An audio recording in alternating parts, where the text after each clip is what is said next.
Are you wondering how much an international student in the UK spends on average?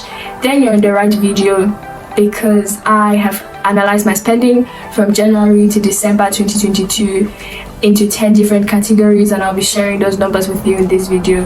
Most times before traveling, we focus too much on the fees and forget about all other living expenses. So my intention is to give you an idea of what you're going to spend so you can better prepare, and having a knowledge or understanding of how much you could spend on average can make or break your experience. So without wasting any more time, let's get right into the numbers. The first category on the list is fees, and in the year 2022 I spent £22,400 on fees. That was for the whole year. Next category is rent.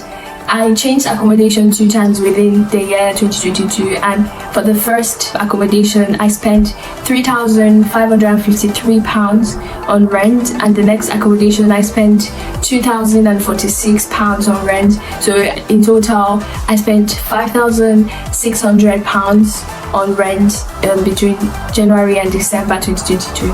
The next category is transport.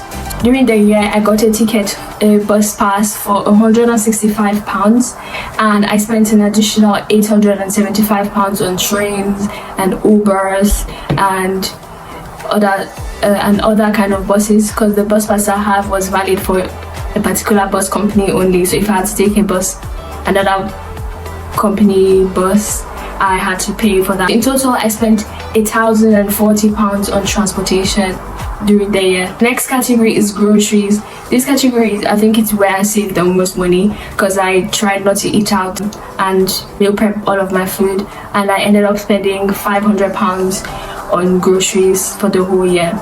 The fifth category is eating out and entertainment. I spent roughly around £76. Next category, mobile phone data. In the beginning I spent £8 a month for my data bundle, but I later progressed to £10 a month, which was 20 gigabytes and unlimited calls and text messages, and I ended up spending £96 for the entire year on my data. Number 7, shopping. I spent on average £500 throughout the year on shopping, and that included my phone, which I got for £205, which was refurbished. So I didn't do a lot of shopping during the year.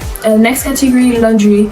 I lived in university accommodation, and we had to pay to get our laundry done, and it wasn't so expensive. Throughout the year I paid around £42 for laundry. Braids. So my braids, throughout the year I only got my braids done once, and I spent £45 to get my braids done.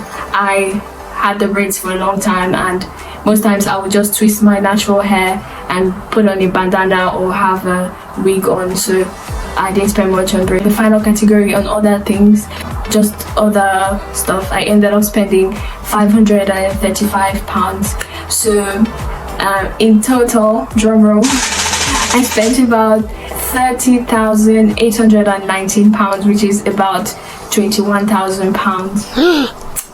And this is like, I think this is like the lowest I could get my expenses to, because I barely went out, barely ate out, never bought alcohol, I never traveled. I only traveled when I was going to work. I tried to cook my own food. I tried to rent the cheapest accommodation. I only braided my hair once. I really tried to save money the best I could. Like there's so much I had to sacrifice to get my cost down to £31,000.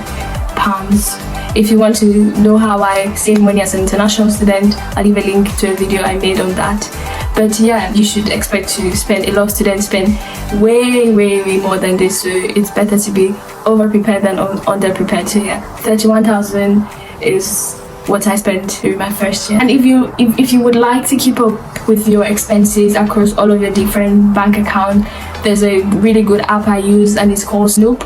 With Snoop you can link a lot of different accounts, more than 2 different bank accounts, and it's going to track all of your expenses throughout those bank accounts and label them under a particular category. That's how I was able to come up with this list and all of these numbers without actually going through each and every one of my bank statements, because you get bank statements every month and going through all of them it will be really rough. So Snoop is a really good place to get all of your information, and it also helps you compare your expenses in every category compared to the previous month. So if you spent more on food, for example, Snoop is going to tell you how much more you spent, and you can have all of the expenses for each month and all the different years since you started using that account. So it's a really good app to have. I'll leave a link in the description, and it's a referral link, so if you sign up using the link, I'll get something. Right, I have come to the end of this video. I really hope you got an idea of what to expect when coming to the UK. It's not all roses, and there's a lot of expenses that you have to prepare for. If you like the video, please click the like button, subscribe, and ring the notification bell. Leave a comment down below and tell me what your experience is, or if you have any advice for anyone coming in who's going to read the comment section. So until next time, bye bye.